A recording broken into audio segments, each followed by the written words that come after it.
चौथ माता की कहानी। एक गांव में एक सेठ सेठानी थे। उनके एक बेटा और बहू थी। बहू बर्तन मांजकर पानी डालने नीचे जाती तो आस पड़ोस की औरतें उससे पूछती, आज खाने में क्या खाया? तो वह कहती, बासी कुसी तरबासी।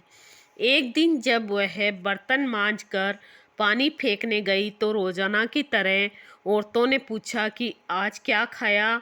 तो फिर उसने यही जवाब दिया, बासी कुसी तरबासी। उस दिन सेठ के बेटे ने नीचे उतरते हुए उसकी यह बात सुन ली और मन में सोचने लगा, अभी तो यह ताज़ा भोजन करके आई है, फिर भी इसने दूसरों को बासी कुसी क्यों बताया? दूसरे दिन उसने माँ से कहकर खीर खांड का भोजन बनवाया।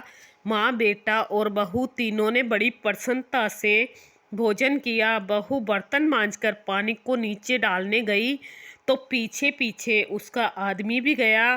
आज भी हमेशा की तरह औरतों ने पूछा, आज बहू खाने में क्या खाया? तो उसने वही जवाब दिया, बासी कुसी तरबासी। उसके आदमी को बहुत गुस्सा आया। आज तो मेरे सामने खीर खांड का भोजन किया है, फिर भी वह बासी कुसी बता रही है, इसमें क्या रहस्य है? इस बात को समझने के लिए वह रात का इंतजार करने लगा। जब रात हुई और बहू कमरे में आई तो उसके आदमी ने पूछा कि आज तूने खीर खांड का भोजन किया, फिर भी पड़ोसी औरतों को बासी कुसी क्यों बताया? तब बहू मुस्कुराकर बोली कि यह आपके दादा परदादाओं की कमाई है, तो वह बासी कुसी हुई या नहीं? यह सुनकर उसने परदेश जाने की सोच ली तथा सुबह उठकर माँ से बोला, माँ, मैं कमाने के लिए परदेश जाऊँगा। माँ ने कहा, अपने पास बहुत धन है, तुझे परदेश जाने की क्या आवश्यकता है? लेकिन बेटे के जिद करने पर माँ ने परदेश जाने की स्वीकृति दे दी। वह कमाने के लिए परदेश चला गया। वहाँ उसे सेठ के यहाँ नौकरी मिल गई। कुछ ही समय में वह सारा कामकाज करने लग गया। सेठ अपना सारा कारोबार उसे सौंपकर स्वयं तीर्थ यात्रा करने चला गया। इधर सास ने बहू से कह रखा था कि दिए की बुझावे तो चूल्हे की मत बुझने देना और चूल्हे की बुझ जावे तो दिए की मत बुझाना। लेकिन एक दिन दोनों अग्नि बुझ गई तो बहू पड़ोस में अग्नि लेने गई। उसने देखा कि वहाँ पड़ोस की औरतें किसी माता का पूजन कर रही है। यह देखकर उसने पूछा, आप किस माता का पूजन कर रही है? मुझे भी बताओ कि यह किसका व्रत है तथा इसके करने से क्या फल होता है? तो उसमें से एक बोली, हम चौथ माता का व्रत कर रहे हैं और पूजन कर रहे हैं। बिछुड़े का मिलन होता है, इस व्रत को करने से निपुत्री को पुत्र की प्राप्ति होती है।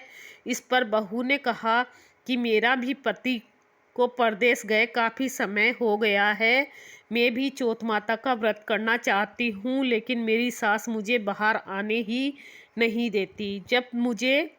के तब मुझे कैसे पता लगेगा कि चौथ कब है? इस पर औरतों ने कहा कि तुम रोजाना एक डब्बिया में गेहूं का दाना रखती जाना। जिस दिन 30 दाने पूरे हो जाए उस दिन व्रत रख के शाम को चौथ माता की पूजा करके चंद्रमा को अर्घ्य देकर फिर खाना खा लेना। साहूकार की बहू कहे अनुसार व्रत करने लग गई। व्रत करते करते काफ़ी समय बीत गया तो चौथ माता ने सोचा, यदि इसकी नहीं सुनी तो अपने को कोई भी नहीं पूजेगा। तब चौथ माता ने साहूकार के बेटे को सपने में जाकर कहा कि साहूकार का बेटा सो रहा है या जाग रहा है? उसने कहा, न सो रहा हूँ न जाग रहा हूँ, चिंता में पड़ा हूँ। इस पर चौथ माता ने कहा कि अब चिंता छोड़ और तेरे घर जाकर सबकी सुध ले। उसने कहा कि मैं कैसे जाऊँ, मेरा कारोबार बहुत फैला हुआ है। तब चौथ माता बोली, सुबह उठकर नहा धोकर दुकान खोल जाकर चौथ माता विंध्याक जी का नाम लेकर घी का दीपक जलाना, तेरा काम सुलझ जाएगा। सुबह उसने वैसा ही किया। देखते ही देखते सारा हिसाब किताब हो गया और उसने घर जाने की तैयारी कर ली। घर को रवाना हुआ तो रास्ते में एक सांप जा रहा था। उसने सांप को सिसकार दिया। सांप ने गुस्से में आकर कहा कि मैं तो अपनी 100 साल की उम्र पूरी करके मुक्ति पाने जा रहा था, तूने बाधा डाल दी, अब मैं तुझे डसूंगा। इस पर साहूकार के बेटे ने कहा कि मैं 12 साल से मेरी माँ और पत्नी से मिलने जा रहा हूँ, उनसे मिलने के बाद डस लेना। तब सांप बोला कि तू घर जाकर पलंग पर सो जाएगा। तब उसने कहा कि मैं अपनी औरत की चोटी नीचे लटका दूंगा, उस पर चढ़कर आ जाना। घर पहुंचा तो वह उदास था। बेटा कुछ बोला नहीं, लेकिन उसकी औरत होशियार थी। सब बात पता करके उसने कमरे की एक सीढ़ी पर दूध, दूसरे पर चूरमा, बालू, रेत, इत्र, फूल आदि 7 सीढ़ियां में 7 वस्तुओं रख दी। आधी रात को फुरफुराता हुआ सांप आया और सभी वस्तुओं का आनंद लेकर खुश हुआ, लेकिन वचनों से बंधा हुआ था, सो डसना तो था ही। चौथ माता विंध्याक जी ने सोचा कि इसकी रक्षा नहीं की तो कलयुग में अपने को कौन पूजेगा। चौथ माता तलवार बनी, विंध्याक जी ढाल बने और जैसे ही सांप डसने लगा तो उसे मार दिया। साहूकार के बेटे को नींद आ रही थी।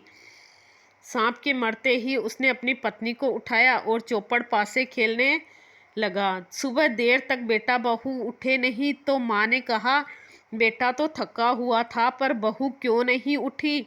जाकर देखा तो खून ही खून हो रहा था। उसने कहा, मेरे बेटे बहू को किसी ने मार दिया।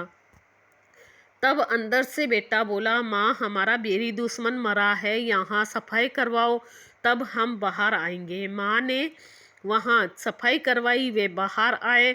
नीचे आकर उसने माँ से पूछा, माँ मेरे पीछे से किसी ने कोई धर्म किया क्या? तो बहू बोली कि मैंने किया। इस पर सास ने कहा कि तूने क्या किया?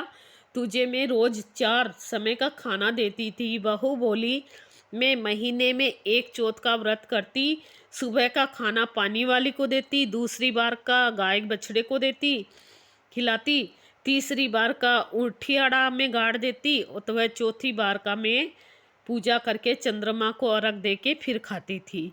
मैंने पूजा के लिए बनिया की दुकान से घी गुड़ मंगवाया, सो उसका जाकर हिसाब करो। सास ने पानी वाली से पूछा तो उसने कहा कि महीने में एक दिन मुझे रोटी देती थी। बछड़े से पूछा तो उसके मुंह से फेंप के फूल खिले। उठियाड़ा खोदा तो रोटी के सोने के चक्कर निकले। बनिए से पूछा तो उसने भी कहा कि महीने में एक बार मेरे से घी गुड़ मंगवाती थी। फिर बहू ने कहा कि मुझे अब बेटा की उद्यापन करना है, तो चौथ माता का उद्यापन धूमधाम से किया। आराम से जीवन हे चौथ माता उस पर प्रसन्न हुई, जैसी सब पर होना, सभी की मनोकामना पूरी करना, अमर सुहाग देना। चौथ माता की कहानी। विंध्याक जी महाराज जी की जय। चौथ माता की जय।